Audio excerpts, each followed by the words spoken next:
On behalf of the League of Women Voters, St. Cloud area, welcome to this forum featuring candidates for District 742 School Board. Thank you, candidates, for attending and participating in this event. We thank District 742 staff for making arrangements to meet in the District Administration Office. Thank you as well for recording this event and making it available for online viewing. The League of Women Voters is a nonpartisan political organization. This means we do not support or oppose particular political parties or individual candidates, but we do study and take positions on issues. We sponsor candidate forums because we believe informed citizens are the foundation of democracy. I am Kate Meyer, a member of the St. Cloud Area League, and I will moderate this forum. Mary Margaret Bjorklund and Mary Ann Leach will be the timekeepers. We moderate candidate forums according to a standard protocol that is designed to be fair and open. The candidates have accepted this format in advance. Ordinarily, we invite audience members to ask questions. In 2020, due to safety concerns associated with COVID-19, this forum will not have an in-person audience. Instead, we solicited questions from the public and compiled questions in advance. Questions of a related nature have been condensed and combined. All questions asked will be relevant to specific issues the candidates would normally address as school board members. Each candidate in attendance will have the opportunity to answer all questions. 7 candidates have filed for 4 open District 742 school board seats. Those 7 are in alphabetical order by last name. Scott Andreasen, Al Dahlgren, Shannon Hawes, Hani Omar Jacobson, Omar Abdullahi Podi, Andrea Peppernow, and Monica Segura Schwartz. Andrea Peppernow is unable to attend in person due to being quarantined for close contact with someone who tested positive. She has sent a statement that I will read on her behalf. My name is Andrea Peppernow, and I lived in the St. Cloud area for the past 18 years. Both of my children attended St. Cloud area schools since kindergarten. From 2003 to 2015, I worked for the St. Cloud School District in the Grants and Research Office. In 2015, I left St. Cloud and began working for Princeton Public Schools as an educational program coordinator. I also consult for Partner for Student Success, which is a community collaborative to improve educational outcomes for students. I chose to run for District 742 School Board because I want to, number one, ensure that all students receive the best educational experience and graduate with the skills necessary to be successful in whatever options they decide to pursue. 2, to support school funding policies that create equitable learning environments across Minnesota schools. 3, to create a positive image for District 742 through community partnerships and collaboration. If I am elected to the St. Cloud School Board, it will be a top priority for me to contribute to innovative thinking and creative solutions to help guide the work of the district's strategic plan. I will always be analyzing what we are doing and asking if what we are doing is the most effective way of doing it. In addition, I will always ask students to have been part of the process, since they are the ones experiencing the school system on a daily basis. For example, I love the idea of adding a student member to the school board to highlight the importance of student voice. I believe I am a qualified candidate for the school board because I have worked in public education for the last 20 years, 13 of those for the St. Cloud Area School District. I truly believe that a thriving educational system is the lifeline of a community. In my experience, both as a parent and as an employee, I have seen many positives and some areas where I think the St. Cloud educational system could be improved.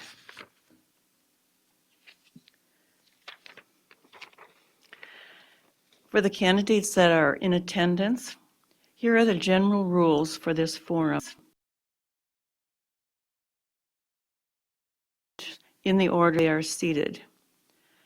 After that, questions and the closing statements will be rotated on a random order determined by the moderator. Candidates will be allowed 1 minute of time for an opening and closing statement. Candidates will be allowed 1.5 minutes to answer each question. A timekeeper will hold up a yellow card when you have 30 seconds left. The red card that says time means finish your sentence and stop. The St. Cloud School Board has important responsibilities, including to set policies for District 742, to manage the district's finances in a fiscally responsible manner, and to ensure that all schools in the district have the support needed to provide quality education at all levels. Candidates, we are ready to begin opening statements. You will each have 1 minute to state why are you running for the school board, and we'll begin with Scott Andreasen.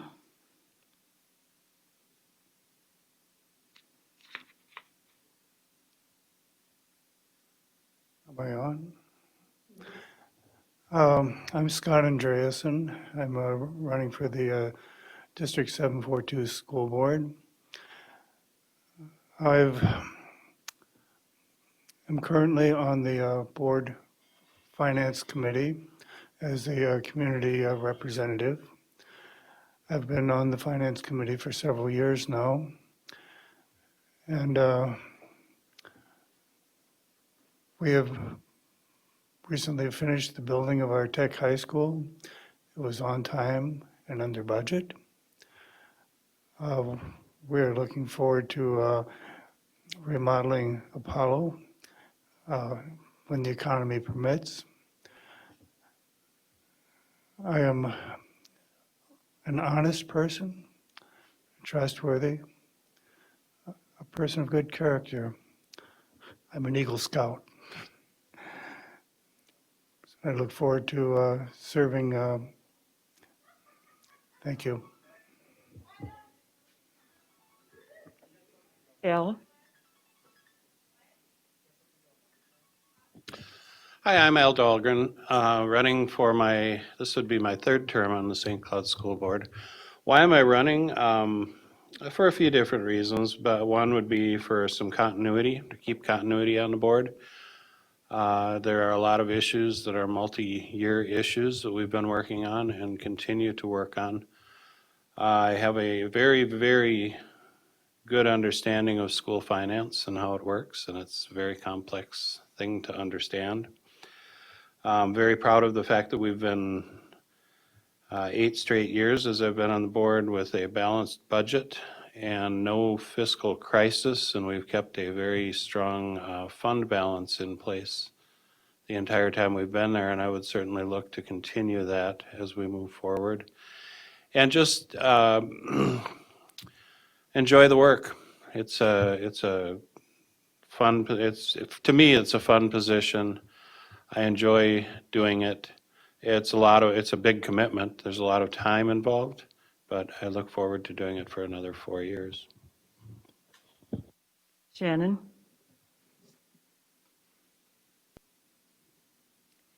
My name is Shannon Haas, and I'm seeking re-election for the school board after serving for 4 years. I am the mother of 4 children, and my youngest daughter now has just graduated from Tech High School and has moved on to being a freshman at St. Ben's. I continue to live in this community that I care very much for and grew up here. And I believe in this community, and I believe that A solid and healthy public education system builds a healthy community. And I believe that my skill set and my understanding and my experience can contribute to a positive school board and public school system. Thank you. Connie?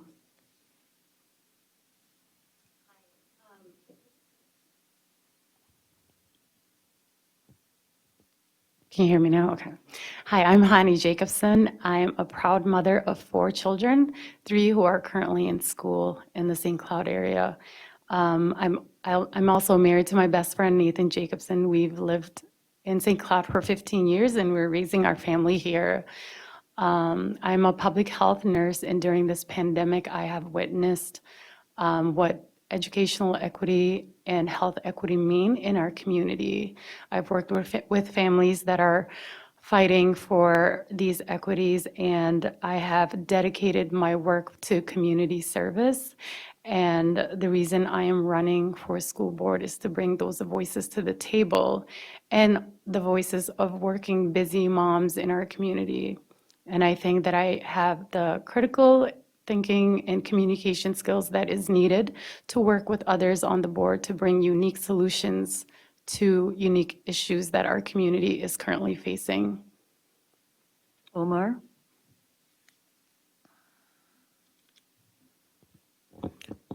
Yes, my name is Omar Abdullah Budi, and I was living in St. Cloud the last 9 years, and I have been a community activist, and I am a current president Somali, Wheatbag Somali Community Association. My community, East African community, reached me out, and they feeling that they are underrepresented. They feel that they don't have what they have to get from the school district 742. So they kind of ask me that we need you, Omar, to represent us. I have been helping for school board who are currently sitting on the table and trying to get them elected. But unfortunately, we haven't seen anyone get this back and try to fix the problem our community had. So I want to be a person who's going to stand with my community and get what they deserve to be getting. Thank you. Monica? Good evening, everybody. I am Monica Segura Schwartz. I am an immigrant. I am the first Latina board member in the St. Cloud School District, if I am not wrong about that. I ran 4 years ago because we needed a different board. I thought I needed a different representation. And now I am thrilled to see how much has changed the board since the time that I ran for it. Shannon and I were the only 2 women at the moment running for a seat in the school board, and there was the incumbent woman was not in the board. Also, we didn't have immigrant voices in the board, and now we see several coming up to it. I think that after 4 years, I just have learned enough to give it some continuity, as I was saying, as being able to be more effective. So I'm seeking re-election to continue that, also because I do believe that we need a balance between experience and not experienced board members into the board. And with the board that we have right now, besides Al, and I'll be at the same point as Shannon is in bringing the experience of these 4 years to the board. Thank you, candidates. The questions will be now asked in an order that will be random. And if you would like me at any point in time to repeat a question, feel free to do that. The first question is, what do you think is the most important challenge facing District 742? And how well equipped is the district to address it? We're going to start with Al.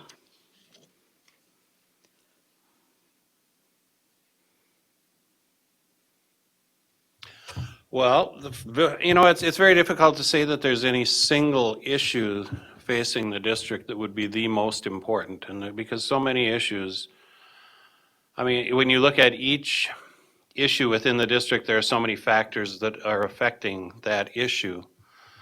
I think so oftentimes the St. Cloud School District is compared negatively in the community, and this, I think, kind of gets at one that I feel, that I've felt all along is very important for our district. But so many of the things like when the newspaper goes out and posts test scores in the newspaper and says, Sartell did this, Sauk Rapids did this, Ricori did this, and St. Cloud did this, we're always down near the bottom.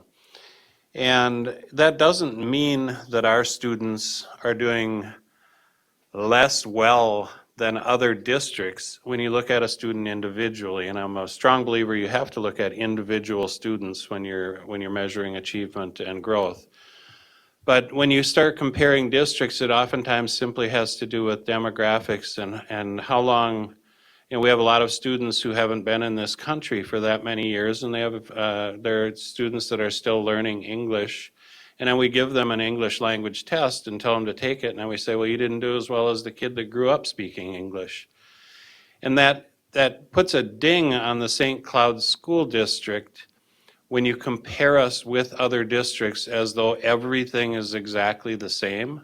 And that affects property values in the district. It affects everything that happens within the district. And I feel that's one that we really need to address.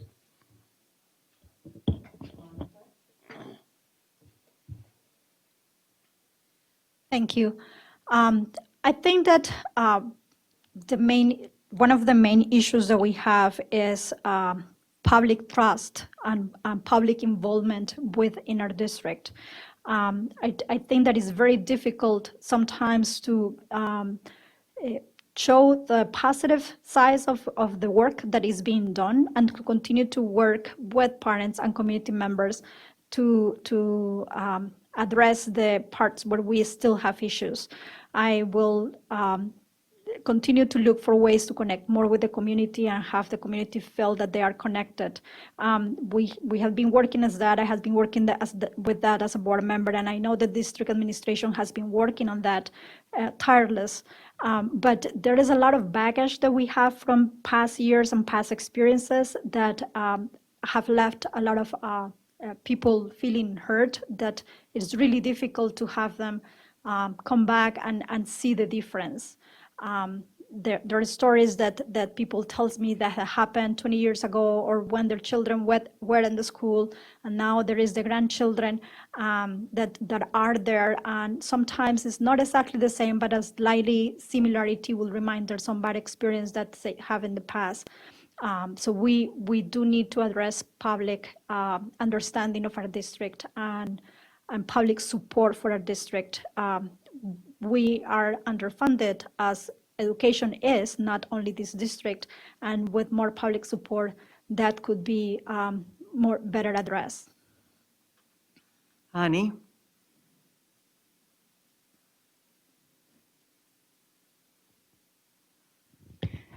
When I decided to run for school board, I went around and talked to many mothers and fathers and families to see what their view was of the district. And I got a chance to talk to a lot of families in the minority community.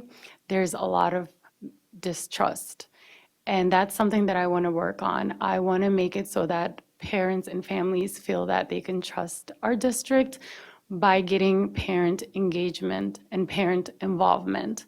One way to do that is to make our buildings more welcoming to all families. Look at the times that we have that where parents can come into these buildings. I want to see more transparency, where parents feel like they can walk into the buildings and they feel welcomed by building leaders.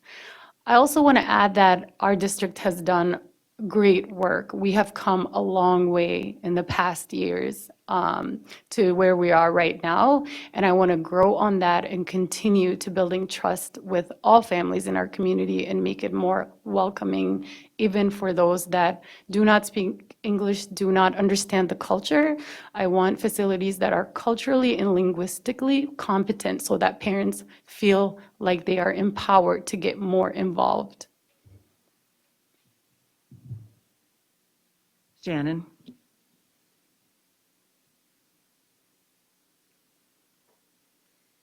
Every year, District 742 has a shortfall of $11 million due to the cross-subsidy of special education, the deficit. Yet the district somehow manages, and we have to take money out of every pot. We would love to have smaller class sizes. We would love to offer more activities and funding in different areas, but we have to come up with, to make up that $11 million every year. Despite that, if you take apart the numbers and look at them, we are operating in outstanding and comparable measurement factors compared to our surrounding districts. If you take a look at Sauk Rapids and you compare apple to apple of each grade and each group of students, we outperform Sauk Rapids Rice School District. But the numbers that are being reported are misunderstood, and that's very unfortunate for this district. So we need to continue to market and communicate what great things are going on in this district, and hear that this is a good district to enroll your children in. Last year, our math team at Tech High School took first at state. We sent speech students to compete at Harvard, and they had to qualify to get there. We have students that are testing 36s on their ACTs. We need to get those stories out there because there's great things happening despite the deficit that we're operating in. Thank you. Omar?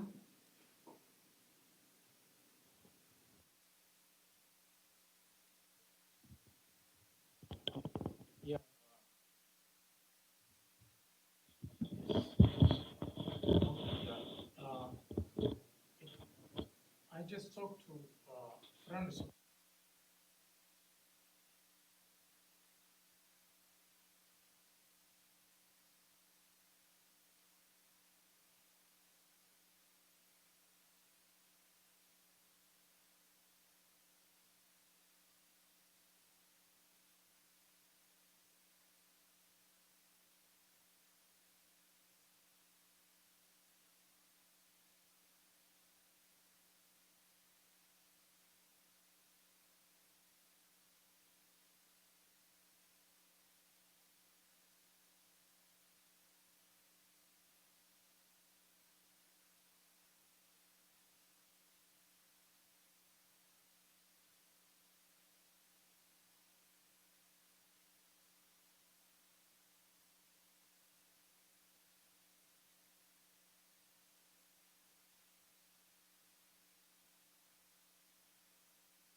Scott?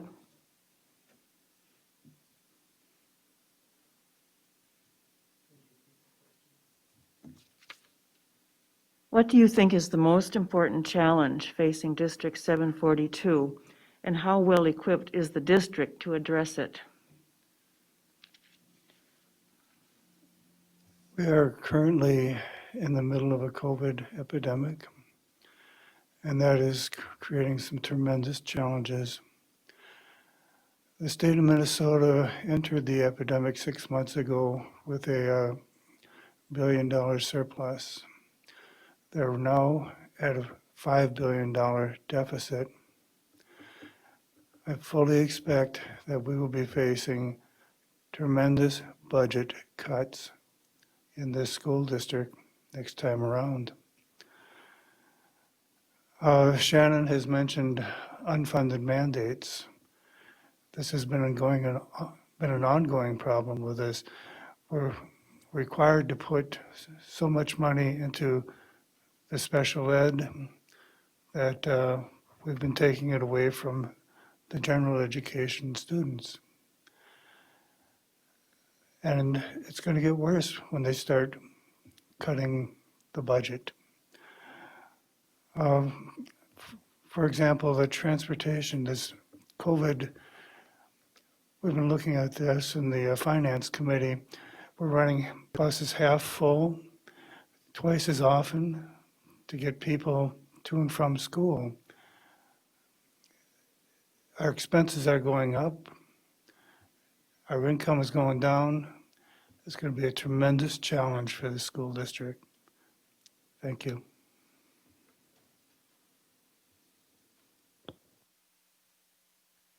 The second question is, based on state regulations in response to COVID-19, the district is implementing a 3-tier learning model, distance learning, plus a hybrid of the two.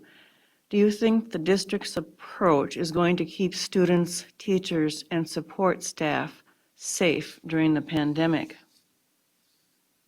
Monica?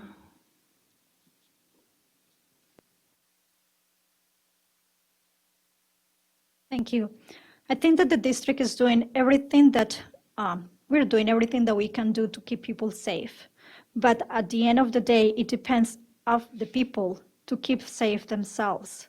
We have been working closely with the Department of Health and health providers guidelines to have them implemented. We have been doing as much as we can to keep people safe at the same time that we keep learning going, and we keep learning in a different way. But at the end of the day, as I said, it will depend on the people themselves, on the parents, families, and people that they have the contacts out of the district in terms of the COVID-19. Now, there is another there is another side of safety that we talk little about it. The cases of domestic abuse have increased as a consequence of COVID-19. And that is something that we have to manage. That's something that we have to figure out, how people are going to stay in their homes. We have been giving support to that. We have been distributing meals because people are lacking food and there is lack of resources. There is loss of wages in many families. We have many families that have to be in quarantine sometimes, and they don't have the privilege to be paid while they're in quarantine, as many other people may have. So there are many other needs that have arisen as a consequence of COVID-19 that need to be addressed as well, and the district has been addressing them. Is perfect? Not. We still need to work with the families, we still need to work with teachers, we still need to work with everybody around us. Omar?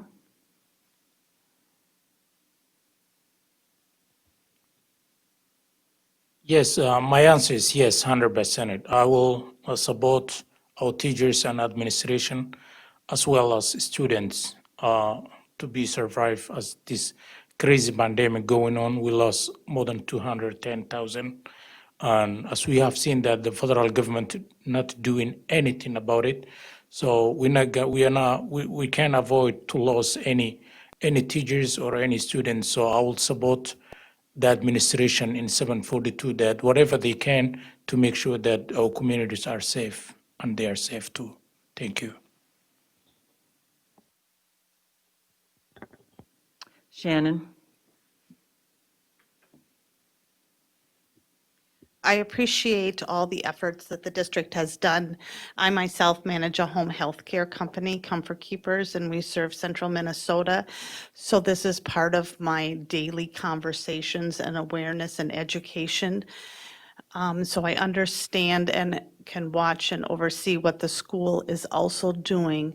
Their efforts in looking at every aspect of operations, whether it's transportation, students passing in the hallway, lunchtime, classrooms, activities, inside and outside. They are addressing those. They're offering options for students and families as well as staff. I very much appreciate how the district is handling this situation. we all want to go back to normal as soon as it's safely possible. I watched my children, two of them at home for spring semester, and that was very challenging for them. They wanted to be back in the classrooms too. Everybody really appreciates what we took for granted in the wintertime. And so I appreciate what the school district is doing. Their screening, their social distancing, their mask wearing, and their monitoring, and their attention to it to monitor it. So as soon as possible that we can get back to full classroom. Thank you. Scott?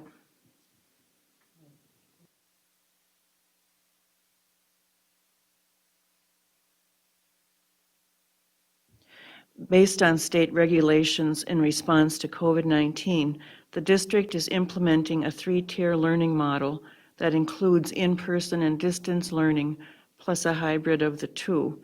Do you think the district's approach is going to keep students, teachers, and support staff safe during the pandemic?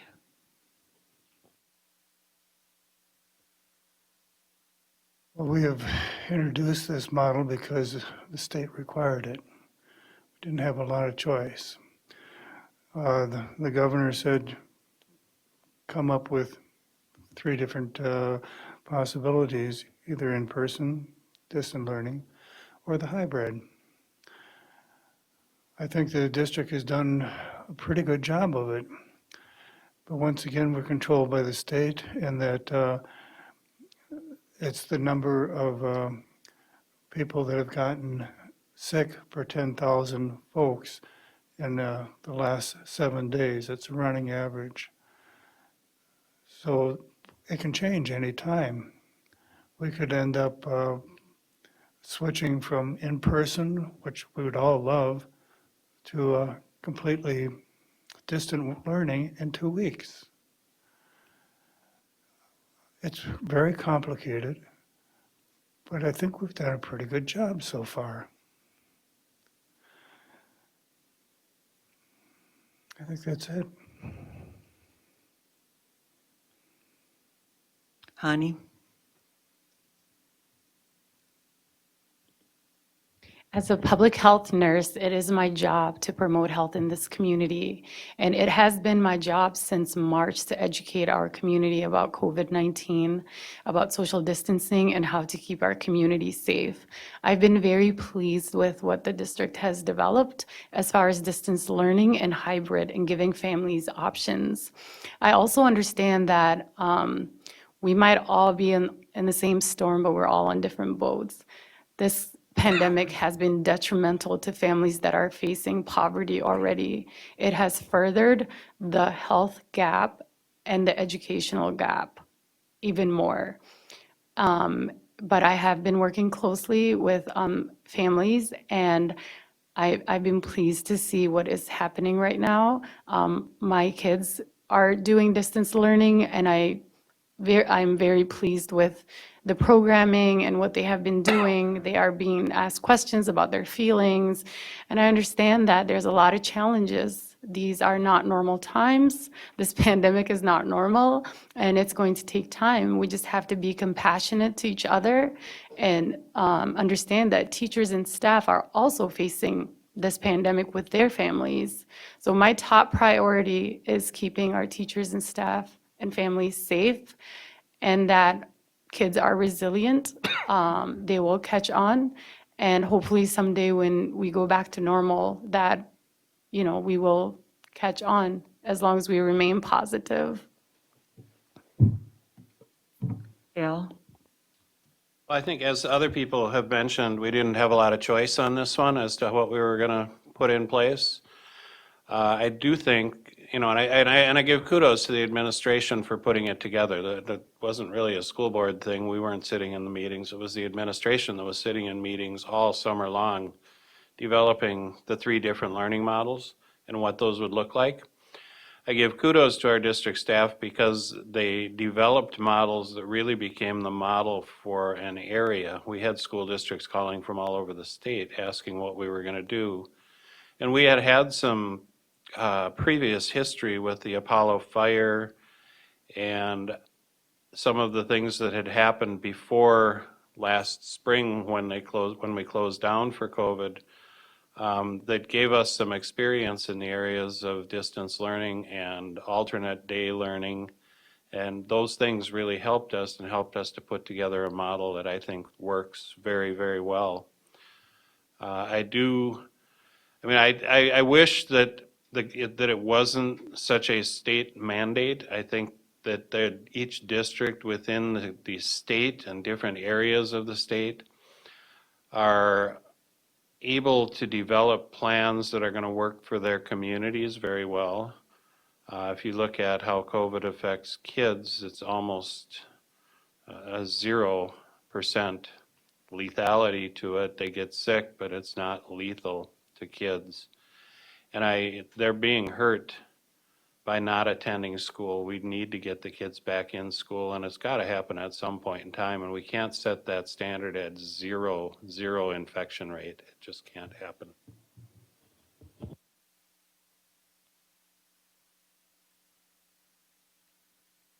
In your opinion, how has the COVID-19 pandemic affected the district's ability to meet the needs of all students, including special needs students and English language learners? Shannon.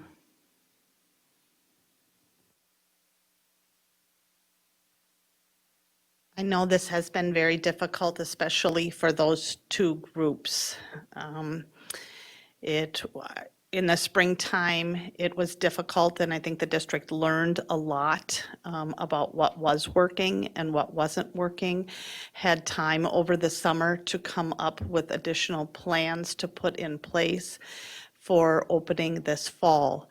Those groups are still the most challenging, as well as our younger K through 2, grades 2, that are most affected by this. So there have been additional in-person opportunities offered for those groups, and it was individually assessed per student to take a look at that to see if we can accommodate in a different way if distance learning, what a toll it's taking on their education. So I appreciate the individualized attention that the district has put in each of those groups. This has been very difficult. They've also worked with all of our students to get one-on-one learning devices in their hands and to take a look at which of our students and families don't have access to the internet to address that situation to make this equitable as possible for all of our families. Thank you.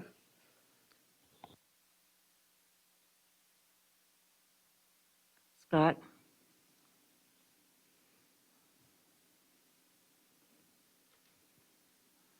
Question again. That's a toughie. In your opinion, how has the COVID-19 pandemic affected the district's ability to meet the needs of all students, including special needs students and English language learners?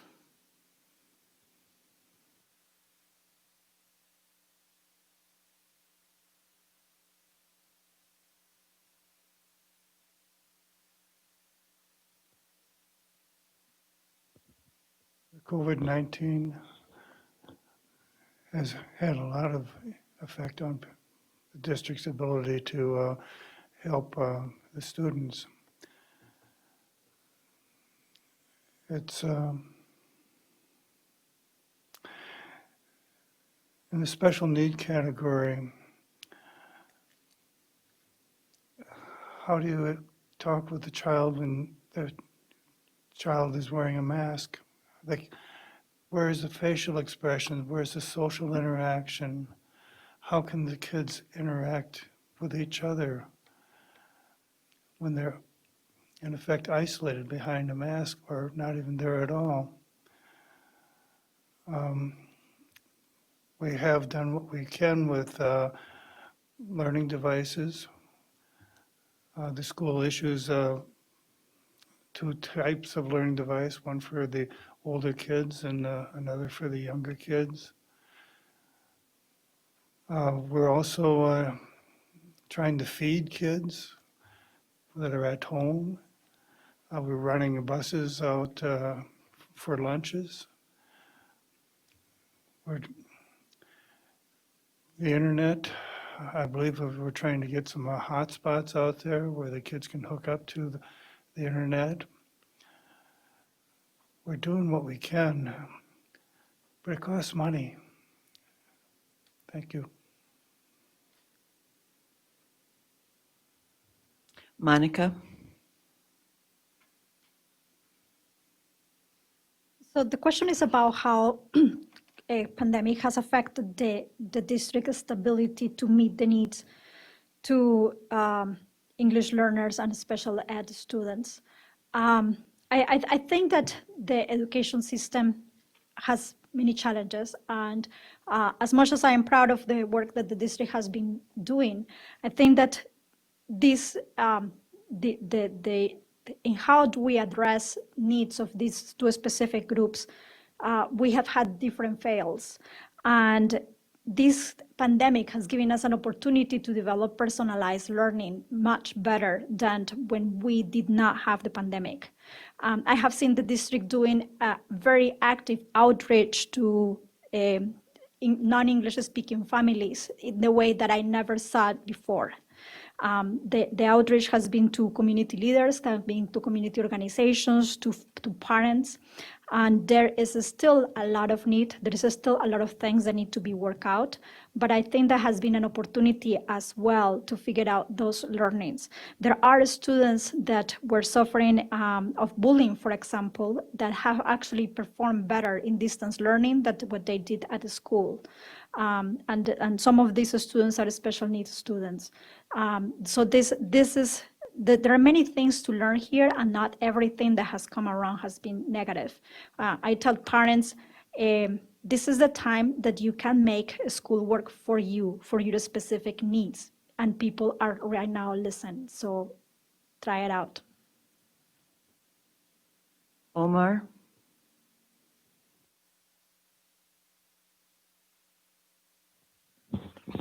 Yeah, in my opinion, I'm not really happy how things going on now. I have an office and 2 rooms which I do help for after school program, and because of the COVID-19 we get stopped because of English learners had several issue learning for, as you know, that when Somalian or East African community come into the school, they put it in their age, but they didn't put it in their education. And the district didn't put more efforts to make sure that these children has getting an advantage for other teachers to make sure that he get it like to fulfill the gaps. When it comes to the internet, all the family doesn't have internet. Some are low income, and others are suffering for getting computers. I personally donate 2 computers who I have in my home and given to my neighbor. They had 4 children, and only one of them has a computer to go with, and that I think provided by the district. Other 3 children, they don't have at all. So I give them 2 more, and I just go to them without just with trying to help that they fulfill the achievement gap they had. This is special to East African community who are learning in this school 742. So we need to talk more about that issue. Al? Well, I don't think there's been a whole lot positive coming out of the COVID-19 crisis in the schools. I do think it is a temporary crisis and that we can move beyond it sometime, and the more importantly, we need to continue focusing on long-term issues and long-term educational opportunities that are out there. But specifically to special education students, I think the district has done a pretty good job of working with special education students through this. They were prioritized for in-school education. If it was going to be a student that needed the full-time in-school support, they were going to get that full-time in-school support. And we've also put some additional supports towards the EL students, but come on, we have a school system that's split apart right now. We have teachers that are teaching from home, teachers that are teaching at school. We have teachers that don't know if they're going to be teaching at school next week. We don't know. There's so many things that are up in the air right now. And it hasn't been a positive thing. And hopefully we can get this thing behind us and we can move back to in-school education where that is where students do the best. And I didn't even bring up the whole other side of education, and I'm not going to talk about it for long because I'm almost out of time. But you look at things such as mandatory reporting of abuse, like Monica was talking about earlier, psychological issues and problems within students, and for teachers to be able to identify that. It's difficult to do when you're on a web meeting with 12 other kids on a TV screen. There's just so many, teachers are more than just teaching math and science and English and things like that. They're also teaching a lot of social emotional skills. And that whole side of the equation is missing right now, so. Hani?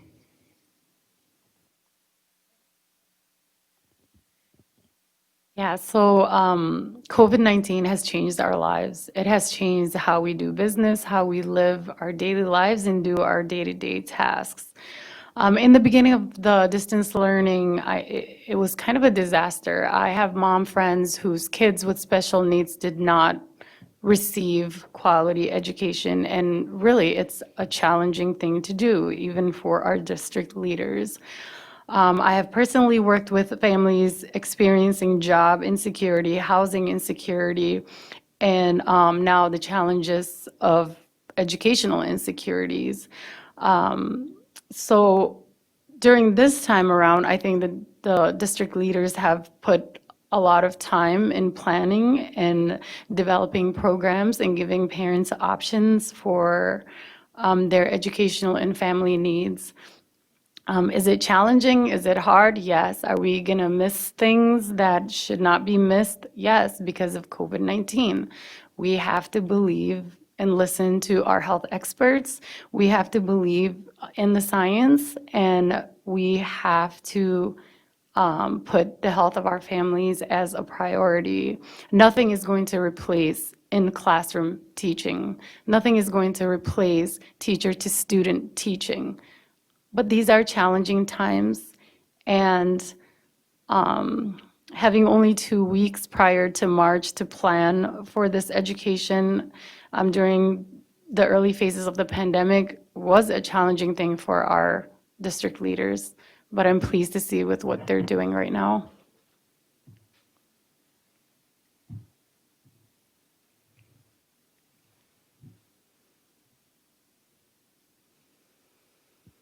From your perspective, how is the district doing in addressing the mental health needs of students? What, if anything, is still needed?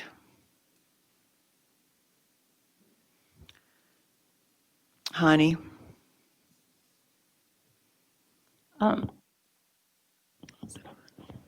Sorry. Right now, I can speak for my children who are doing distance learning, and every morning my second grader gets a little assessment about his feelings and how he's doing, and so does my fourth grader, and it's part of their daily routine, and so is my seventh grader. But when you add language barriers, when you add cultural barriers, and when you add disability barriers to distance learning, it's not going to be easy.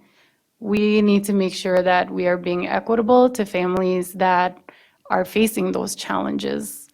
I've worked with moms that are facing these challenges, and some are happy with what is going on and some aren't.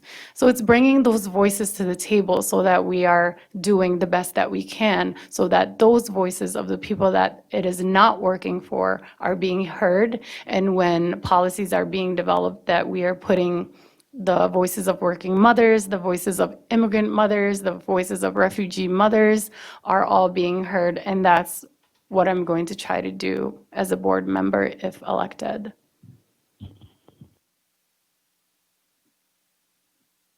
Al?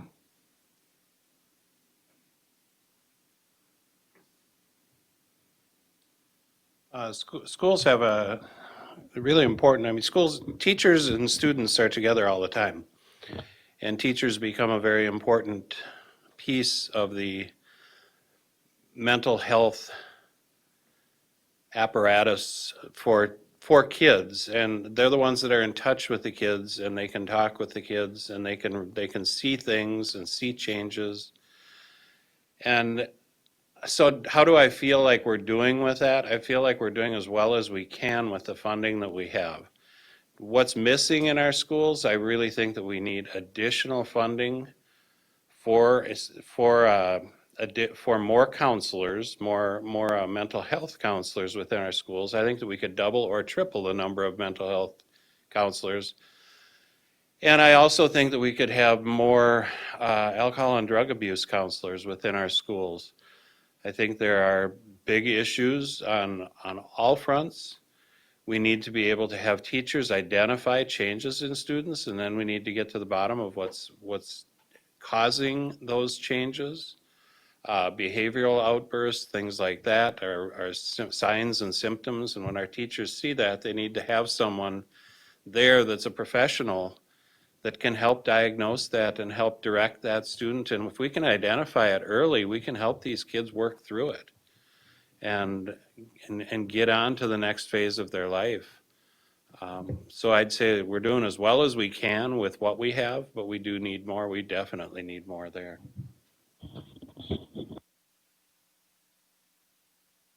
Scott? Repeat the question. From your perspective, how is the district doing in addressing the mental health needs of students? What, if anything, is still needed?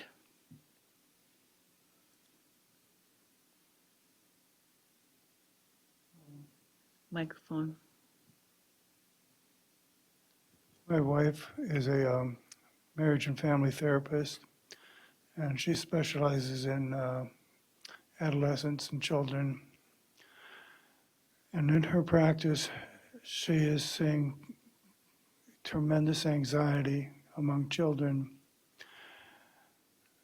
Parents are losing their jobs, they're losing their houses, they've got eviction notices, and what's hitting the parents also gets passed down to the kids.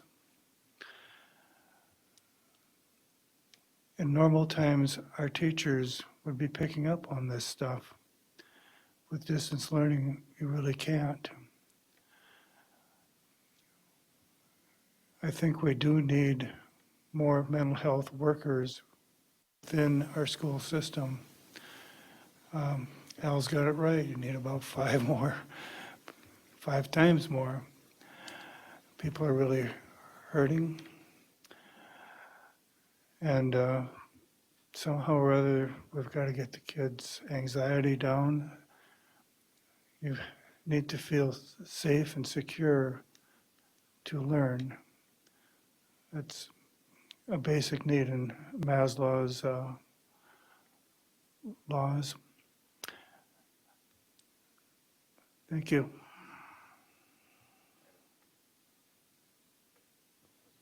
Shannon?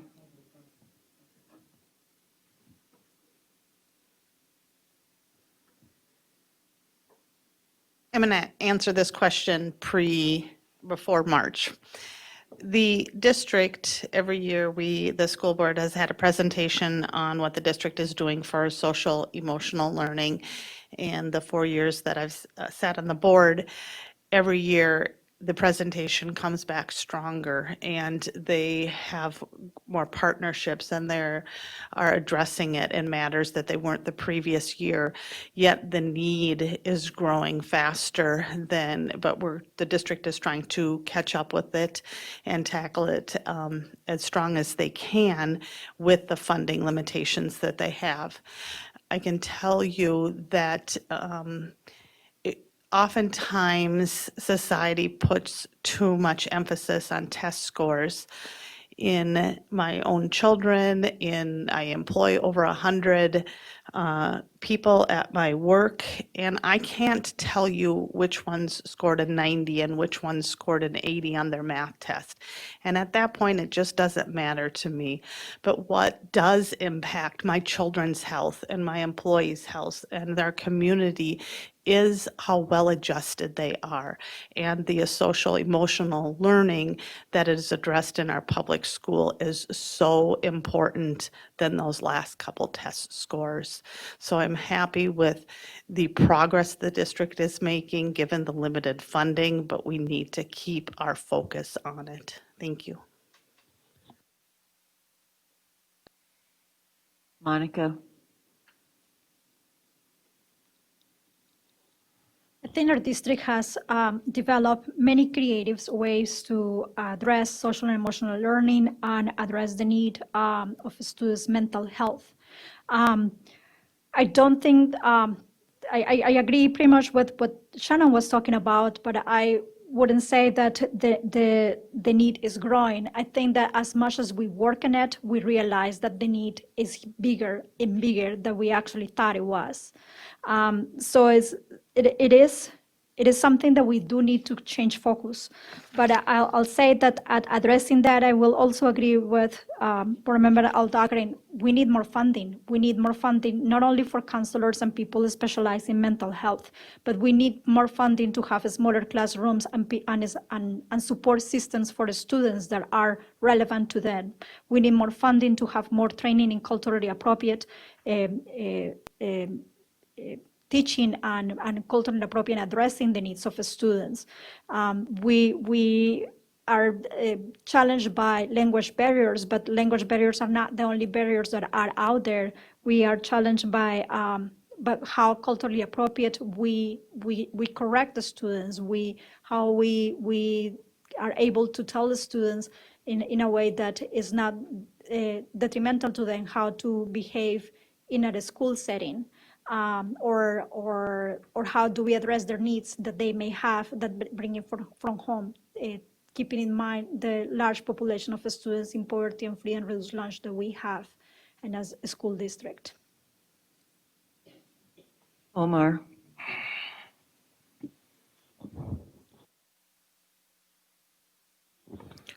Yes, I'm not much different for what Mr. Al says, and I think we need to have more funding for mental issue.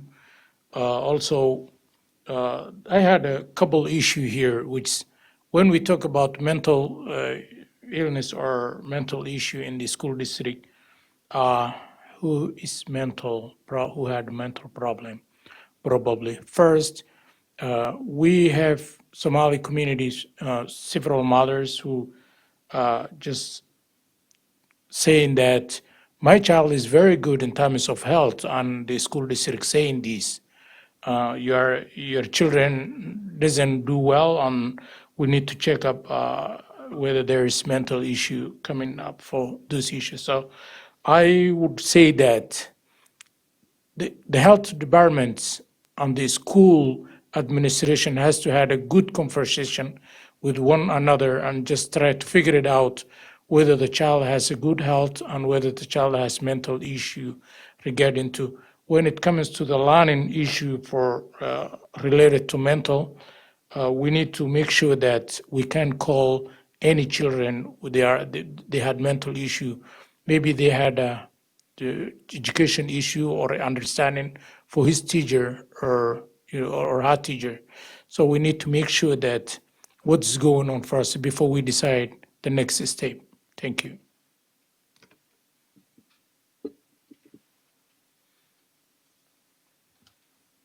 Attracting and retaining good teachers is an ongoing challenge.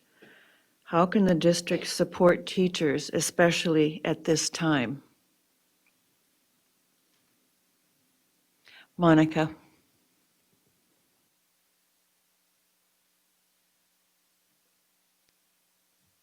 I think that supporting teachers at this time, if you're speaking about COVID, has been something that the district has been working on in figure out.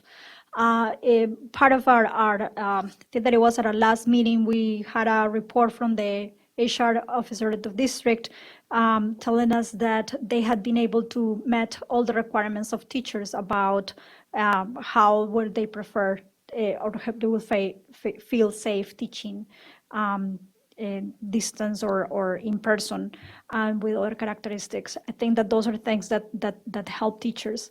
I think that in general terms, we go every single year through negotiations and figure out equity with teachers and other staff has always been a challenge. Figure out how we keep our teachers at a good level compared to surrounding districts that may have greater support from their communities in terms of operational referendums, or that may have less students and less challenges. We really have to understand our district and continue to support our teachers on that. We also have developed pipelines for teachers to go in administration, and we have been developing pipelines that are not only for teachers that are very looking at teachers of color as well, on how they have been developed and how we have administrators of color being part of our district. So we're again doing the same, as much as we can. We still need more funding and more support from that community. Scott?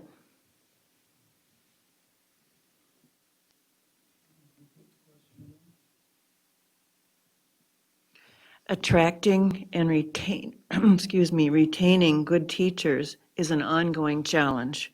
How can the district support teachers, especially at this time?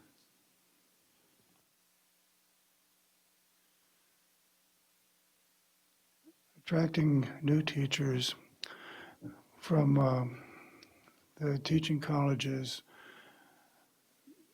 can often be done working with them as student teachers. You bring in a group of student teachers, you pick the cream of the crop and offer them a job. Here at St. Cloud, we've got St. Cloud State, we've got College of St. Benedict's. So attracting young teachers is quite possible. Once they get here, they need to feel safe. And with the COVID, it's hard. You need to provide them with the personal protective equipment that they need to feel safe, so that when our kids carry the COVID into the classroom, we don't have a lot of teachers getting sick. The teachers are the vulnerable group.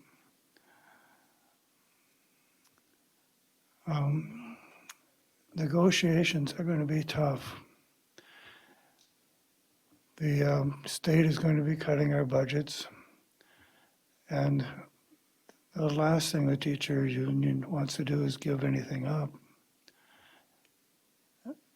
And I'm kind of pro-union, but golly, how are we going to deal with less money? They're not stupid. They can see the situation, but it's going to be a hard negotiation. Thank you.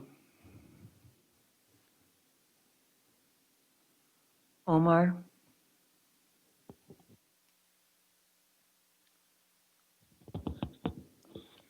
Yes. To me, I would give the first priority for our teachers, whatever I had. My religion says that if anyone teaches me a single verse, like a single ayah, when it comes to the religion side or other education side, if anyone teaches me one thing which I did not know, I would be a slave for that guy, said one of our prophets. And I have more support for our teachers in 742. And I believe that we have the best teachers in the entire district of Minnesota compared with others. So we have a good teachers, and we need to support them whatever they need for us to support them. When it comes to the children who are getting advantage from the teachers, if you see that 40 students in one class, one getting A, another one getting C, another one getting D or E. So when we check that, why is the one had E don't want to get it A, or where's the problem coming from? So when we just compare with all those situations, is the students' efforts, parents' efforts. So we need to give more support to our teachers in order to make sure that things going well and give them support. And anything wrong comes up, we need to make accountable to make sure that our children get an advantage from the teachers, and teachers are doing well. Thank you. Connie? In general, we understand that teachers are overworked and underpaid. Teachers become teachers because they're passionate about the work that they do. During my time of working with St. Cloud District as a paraprofessional, I watched teachers work their hardest every single day, wearing many hats. They play social workers, they play counselors, and sometimes they play babysitters. Teachers need our support. They need the tools that they need to be able to teach, because that is what they went to school for. With more than 50% of our student body experiencing poverty and disparities, it's hard to teach these students. And when these students come into the classroom and they're dealing with all this baggage from their communities, it's really hard to get through to them. So I'm all for supporting teachers, giving them the tools to be able to provide trauma-informed teaching in the classrooms so that their students can better perform in the classroom. My sister is a teacher. Some of my bestest friends in this community are teachers, and I hear their frustrations every day. And I also hear the good stories about their students moving on to become doctors, to become nurses. Some of the teachers that I was a paraprofessional for are currently, some of them are in medical school, some of them are productive members of our community working for our county, our police system and everything. So I'm all for teacher support. Al?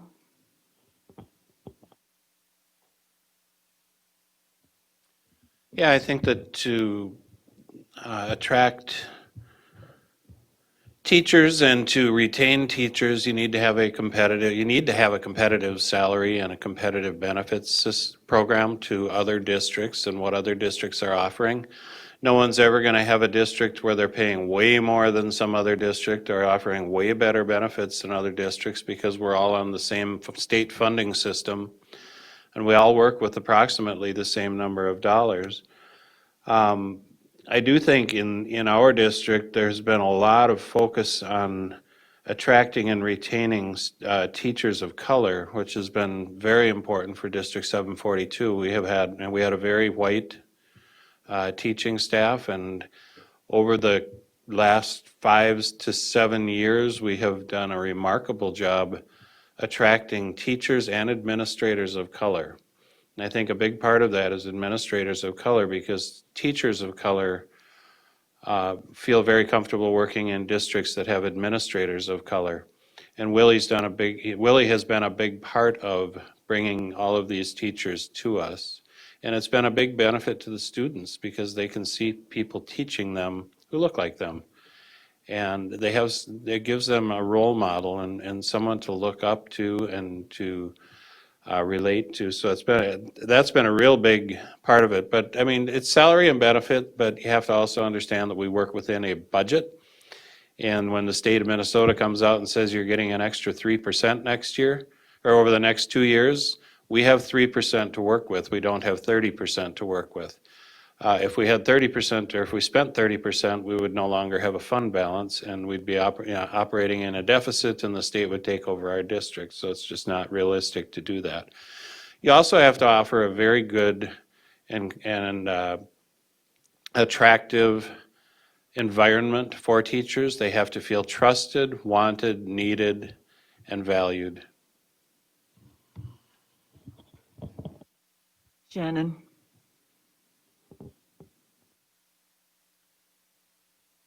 The district is also committed to putting out surveys for students and for staff and asking some really examining tough questions with the intention of addressing those issues and making sure that what we can impact that may not cost money, but are changes in our policies or our processes to make the work environment a better place.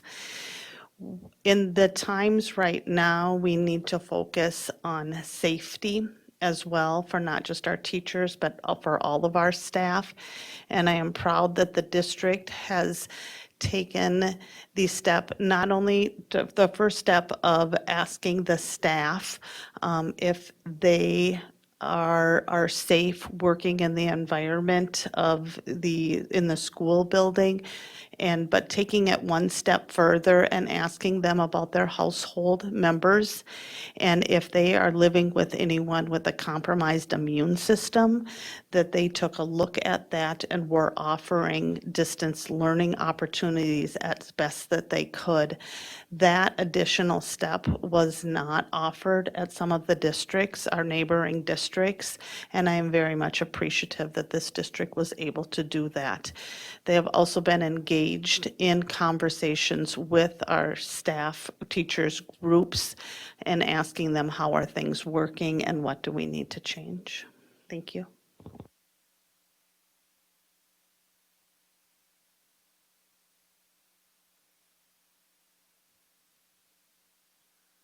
The state funding formula for special education students no longer places a cap on the amount a district receives. Do you think District 742 is receiving the reimbursement it needs, or does adequate funding remain an issue? Omar?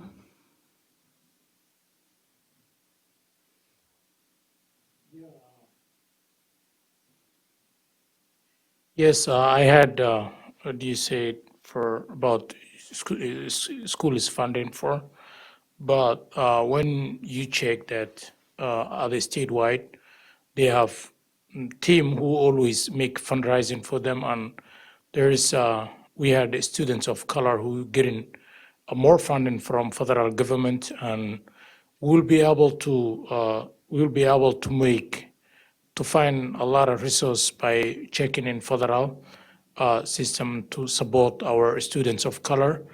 Always not only looking money to just not only looking money to put it into our district, but also need to check that way those money goes to. So the way we know that my community doesn't get more resource for if they find some money from out of state, and just I need to look at it. I need to look down there, and we'll be able to make some output and saying that okay, let's request from federal government to give us more, because the students of color are not now doing well. And last year, what you heard about the state was like very, very behind. And if we have seen students who are doing well here, then we'll be able to ask them more funding to give to our district. But now nothing going on. We need to see that first, what we're trying to request and where it goes to.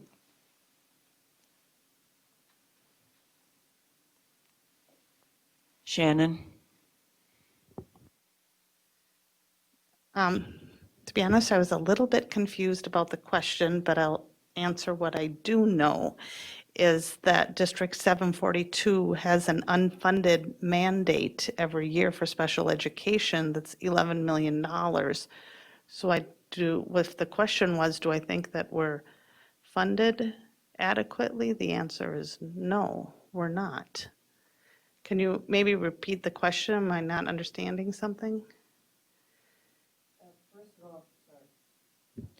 Is it true that previously there was a cap on the total special needs funding per pupil? And the cap was removed? And has that improved the funding situation? I think Al can. Yeah. They may have removed some caps, but they limited the amount of additional money that a district can get. So they capped the amount of additional money that the district can get. So we aren't coming anywhere close to catching back up. We still have an $11 million unfunded mandate, and we're looking to moving towards closer to 13 million in the next couple of years. So ours is actually still growing. My answer is no. And if you answer no, which probably is the case with everybody, is there a way out of this funding mandate and lack of resources? I guess it's the broad question of special education students being a continuous population. I mean, they're not, that's not going to go away, so. Right, and so the money isn't being taken away from them. We have audits to make sure that we're meeting those requirements and those needs. We're just having to steal money out of other pots, which hurts the district then.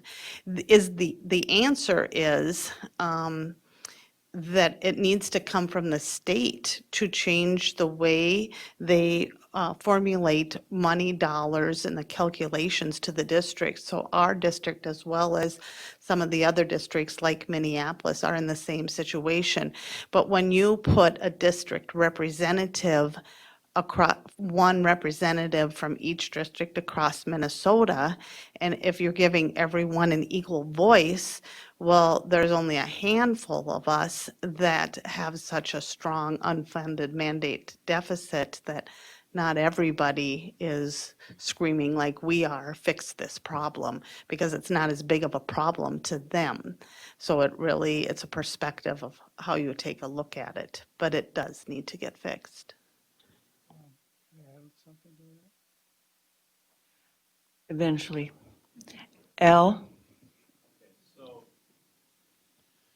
The first thing I'd say is you have to understand that the state comes to the district and they say, for this disability or for these special education students or for this group of students, we require this. And there's a cost to that requirement, and then there's a documentation of what the fact that we did do it, and it has to be written and it has to be submitted. So there's a lot of costs with special education, and every time a student is put into the category of special education, that cost is incurred. And then, so the state tells us what we have to do for every single special education student. We don't have a choice. So special education students are not getting shortchanged with the special education budget shortfall. But the cost of teaching those special education students is far higher than the amount of money that the state is willing to reimburse per special education student. So there's a shortfall, and we have to take that out of our general fund. So the more special education students we have, the more money we have to take out of our general fund, and that's taken away from the regular students, the non-special education students. So we have a special education shortfall of $11 million that we transfer out of our general fund to cover special education students. That $11 million is where, I mean, when you start talking about things like providing activity buses for students, providing more activities, providing better arts education, providing more career and technical education, providing all of these different services that we need in our schools, we aren't able to do it. Yet districts with low special education populations, take a Rocori, they don't have that huge deficit, so they have more money per student to spend, and it shows up, especially in places like activities. And by the way, St. Cloud was the number I've documented on a per student basis, cost per student basis, and I know I'm going over, I'm sorry. We are the highest in the state with the special education cross subsidy. So we supplant more money from our general fund on a per student basis than any other district in the state, more than St. Paul, more than Minneapolis. It's killing our district. Scott?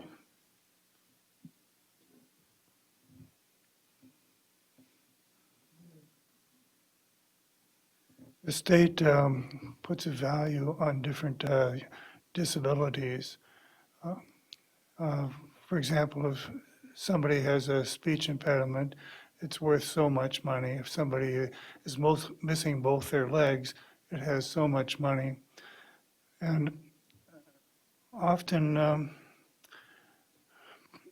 districts will compete against each other for the kids that have the most value from the state with the least cost. When you're talking about a speech impediment, the value that they give is pretty close to the cost. When you talk about a kid that's missing both legs, the value they give comes nowhere close to the cost of educating that kid. So this competition between Sartell and Sauk Rapids and this St. Cloud is for high-value, low-cost kids. And we've got a terrific special ed department, and you will find that places like Sartell and Sauk Rapids and Ricori, they will tend to dump the high-cost kids on St. Cloud, and they will try to claw back the high-value kids. And actually, we're sending more money out than we're getting in.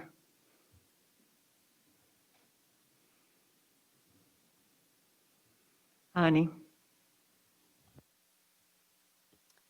I agree with Shannon and Al. Obviously, being a newbie, I don't know much about that stuff, but it's good to hear.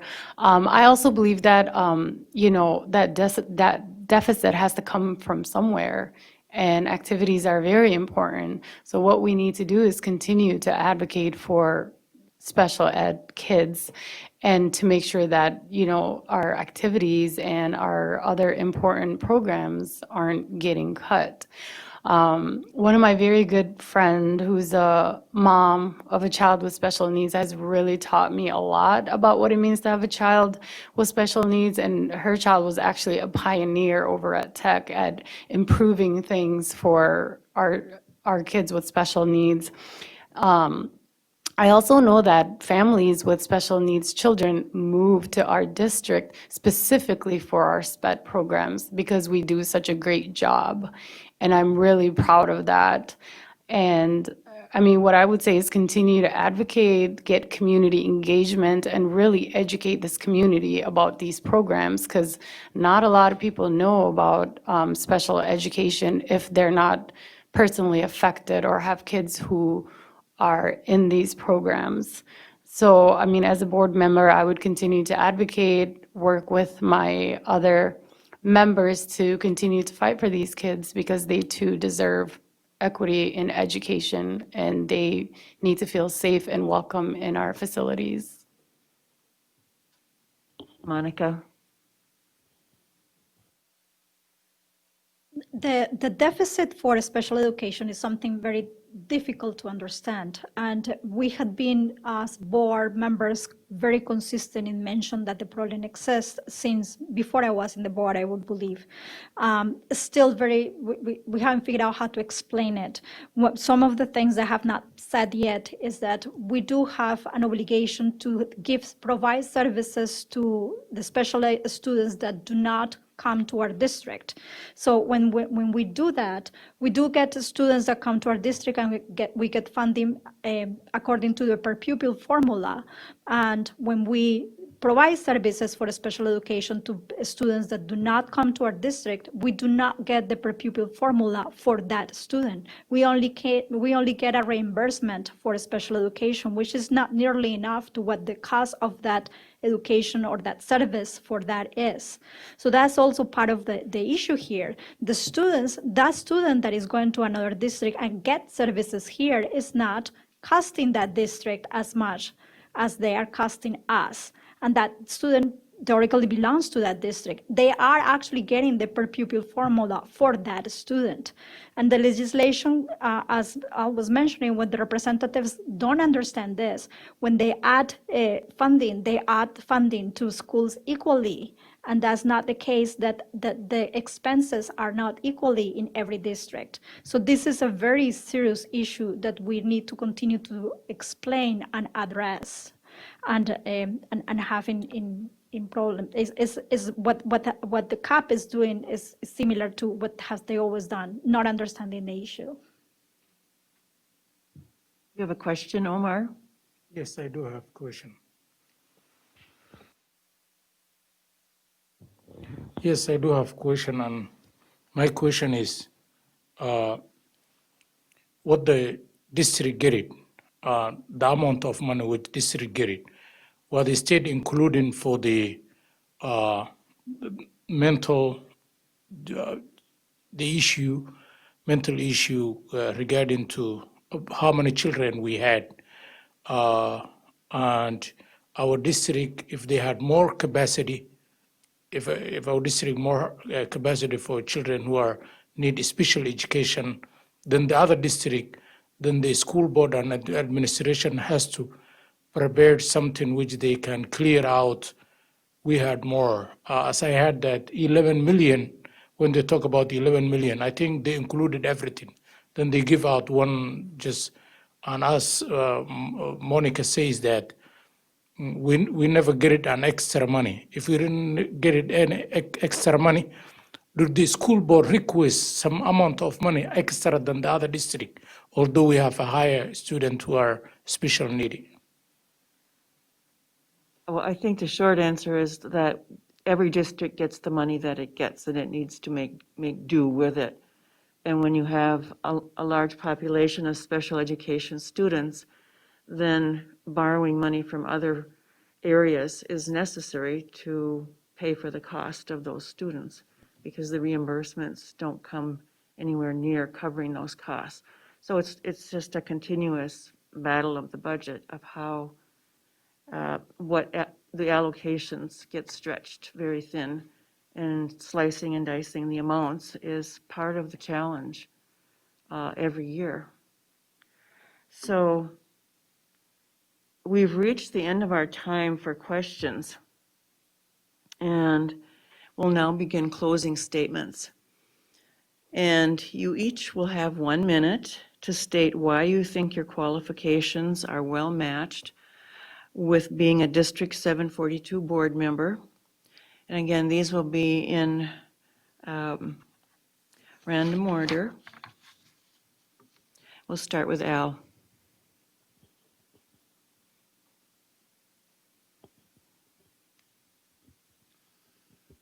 I just want to say again, thank you for putting on the forum tonight. It's been a great opportunity. And I am running for the school board, as I said earlier, I really believe that in some continuity on the board. I know that Jeff is not coming back this year, so that leaves one position open. I've been on the board for a long time. I'm pretty well versed in school finance and in school budgeting. And I look forward to working with the school district and with the administration to try to help our students get the best education that they possibly can. I want to see all students succeed. I want to see students who are struggling succeed, and I want to see students who are excelling go as high as they can possibly go. We didn't talk at all about accelerated programs or programming tonight, but that's a very important piece of the puzzle also. And so anyway, I'll stop with that, but thank you. I'm not an agenda candidate. I am a candidate who wants to see the best education possible for the students that attend this school district. Thank you. Monica? I want to thank you all for putting this forum together. Thank you for that, and thank you to the audience for watching and doing their homework and looking for who are they going to vote for.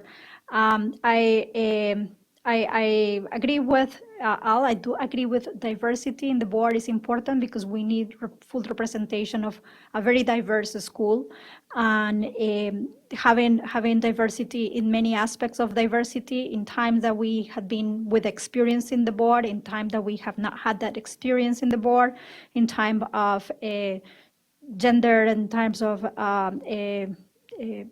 race, immigrant status, those kind of things are all important in a district that has all that within our students.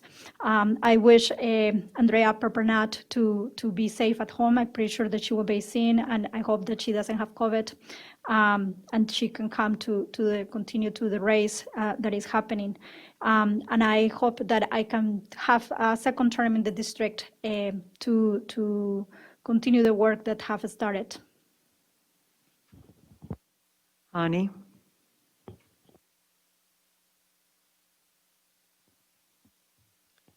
As a public health nurse, I want to say that during this pandemic, I have spoke with families, talked to families, and knowing that more than 50% of our children are facing all kinds of disparities, whether it's health or education or housing, we need to understand that we need to bring those voices to the table. As a refugee child myself who came to this country as an 8-year-old, I'm a product of public education and a big advocate for public education. I think every child in our community deserves quality education that's equitable, and I think I'll be that voice at the table. I also want to thank the League of Women Voters and all of you wonderful women for putting this together. It has been a pleasure to be here.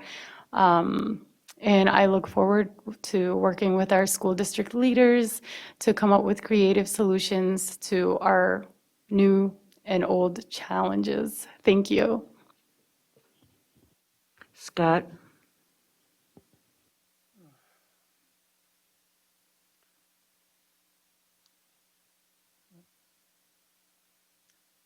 We are going to be seeing budget cuts coming from the state of Minnesota.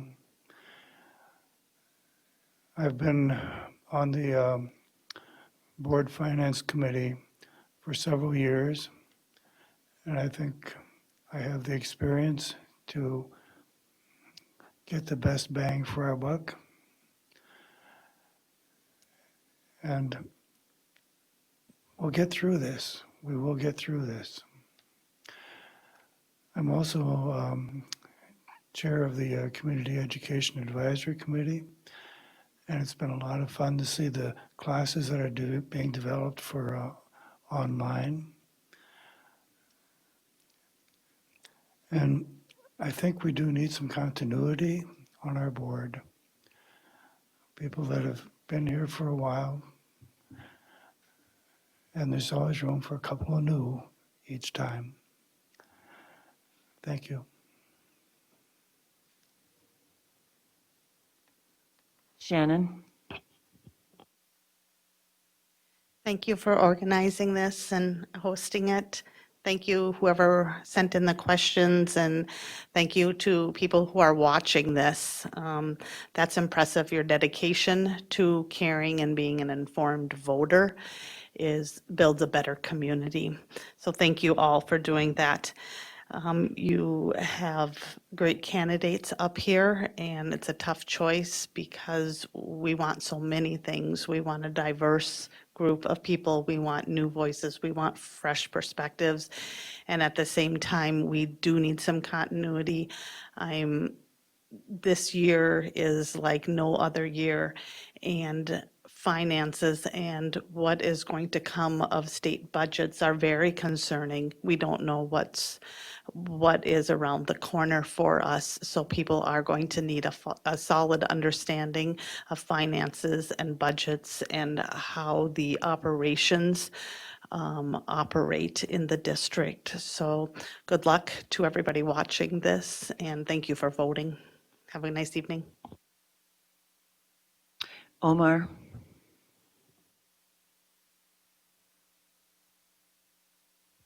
Yes, I really appreciate the job you put it together and this invitation for us to bring here together. We do say is that if you have seen a president or a chairman or leader or any person, any man who is good behind a woman. So if you have seen a good person who make more money, that's like he had a good backbone, and that's a mother. So we really, I really help mothers and make them understanding how the situation is. Also, I would like to help children who are, whether they are in school or outside of school. I do support more time for athletic, soccer ball especially, and you know that we had our more students who like soccer ball. And when you check Britain or Germany or Italy or anywhere else, you know, children, young children of age of 21, 22, they're making millions of dollars, and we have the same students here. So we need to support our young kids who are very capable of learning how to play a soccer ball, and just support them. And I would like to be a champion of that. And I would like to say, everybody, thank you so much. And I really be part of this school board member. Thank you.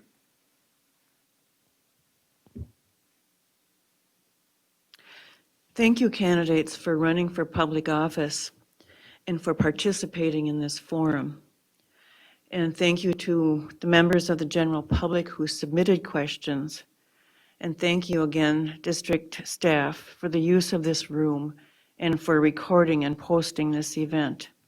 Once the recording is available, we will post a link on the League of Women Voters St. Cloud website, lwvsca.org. The views expressed in this forum are those of the candidates and not of the sponsor. Sponsorship of this forum is not an endorsement by the sponsor of any of the candidates. Now it's up to the voters. I hope you continue to become informed about candidates and issues. Let your voices be heard by voting. And candidates, good luck on November 3rd.